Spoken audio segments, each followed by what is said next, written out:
Joining us now, radiation oncologist and medical director of Johns Hopkins Proton Therapy Center, Dr. Kirtland DeVille Jr., and former inaugural director of the Advanced Research Projects Agency for Health, which led efforts to realize President Biden's goal of, quote, ending cancer as we know it, Renee Wegerson.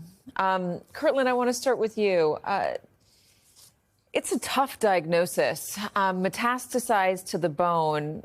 I guess when you heard about this, or if you were diagnosing somebody of his age, I know he's not your patient, what would you be telling him and his family about the prognosis and the expectations?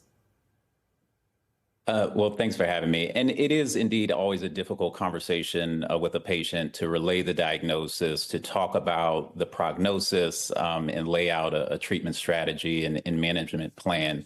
We always want to make sure that the patient and their family remain hopeful for the path that's ahead of them.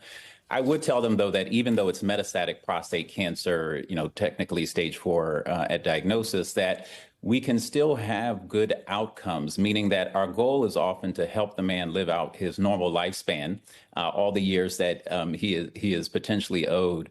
And that may be with treatments. And unfortunately, our treatments are generally well tolerated. And for prostate cancer, the hormone-based type treatments that we're hearing about. And so I would try to reassure them with the diagnosis that we're still going to try to maintain a good quality of life and maximize their survival. Well, that is good to hear. President Biden has obviously a long history with cancer, and a sad one, his son being taken from it. And he made it his goal to try to find a cure, moonshot. Renee, can you tell me a little bit about the advances that were made because of legislation he passed, because of proposals that he put out there? Yeah, well, thank you very much for having me, Katie. And of course, I want to wish the president really the best course of treatment that he and his medical team decide to pursue today. To your point, really moonshots are a great opportunity. And obviously, the president was chief among them to inspire innovation in science and medicine and to work with urgency and purpose to go after tackling the toughest diseases, including cancer. ARPA-H was an agency that was stood up to not only address some of the goals under the Cancer Moonshot, but of course, much broader goals to bring innovation for both health and medicine to the American people. Really, where traditional research stops is where the work of ARPA-H would begin. Give us a little bit more detail on that. And what does it mean for current cancer research and I guess people who are getting diagnoses every day? Yeah, so this is really deeply personal for many Americans who have experienced challenges with cancer. And a few of the investments that ARPA-H made that are worth noting here really allow folks to have the opportunity to imagine what if in terms of a different future that could be pursued.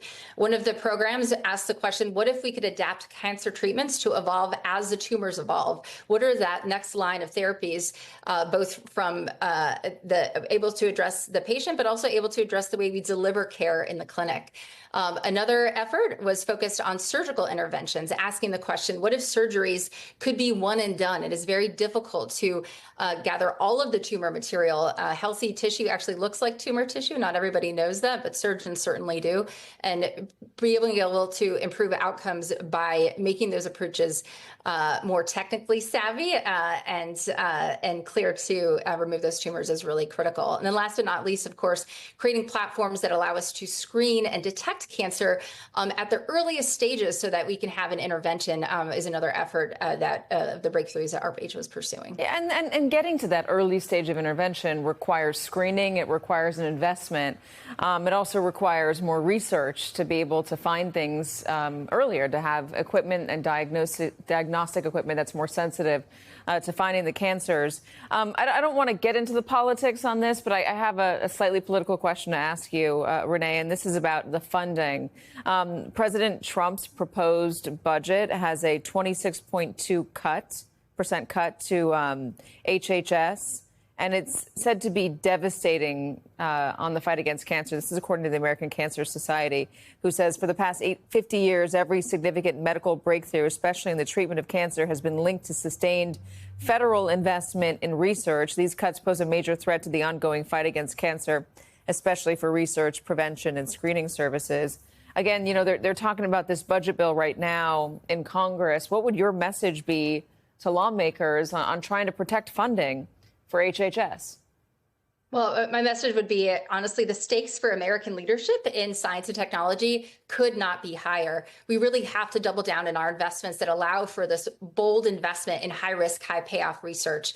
A PhD project could lead to the startup company that becomes the high growth company that creates breakthroughs, but also a fiscal path to return on those investments for the American people, not just through treatments, but actually financial sustainability.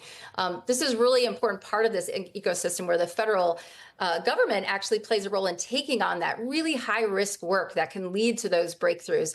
Part of that ecosystem with the rest of the philanthropic funders, the rest of the private funders out there, but very uniquely, the federal government can take on that risk. And it's something that Congress is uniquely positioned to make sure that we don't lose our competitive edge, not only for the American people, but for every patient that stands to benefit from the innovation that could come from this research. And Kirtland, Dr. DeVille, let me ask you more question about the president and his prognosis specifically. There's been a lot of talk about why this is so far, why it has gotten to the point where it's stage 4 and it's advanced to metastasize in the bone. Why was this not caught sooner? After all, he was the president just a few short months ago, and he was getting pretty thorough health checks. Would this be something that would be a part of a regular screening?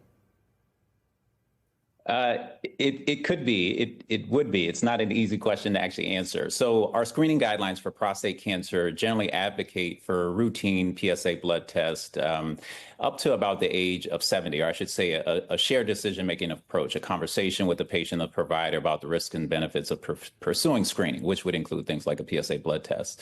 So that can start as early as age 50 or even 45 or younger for some higher risk men. But on the back end, when we actually stop is a little bit unclear or sort of more murky. And so that often is at age 70 or with a life expectancy less than 10 years. And again, it's that conversation with the patient around the risks and benefits of continued screening. Certainly, again, if they have risk factors, if they had an elevated PSA or a family history or symptoms, those may be sorts of things that prompt continued screening. So it's possible that someone at that age, even with annual physicals, would not be screened. On the other hand, being the president, one might expect or imagine that they were checking a PSA blood test. The possibility then becomes that it could become what we'd call an interval cancer that essentially manifested and progressed, within the interval of screening. And technically, screening may be not even at yearly intervals and maybe at 2 years or even longer. So it's a little bit unclear, and it is possible that the cancer could progress within that interval. Generally, those tend to be more aggressive cancers, and so that is the concern that, it would be something that would be harder to manage in the future. Yeah. All right. Dr. DeVille, thank you so much for joining us. And Renee Wiggerson, thank you on all of the moonshot updates.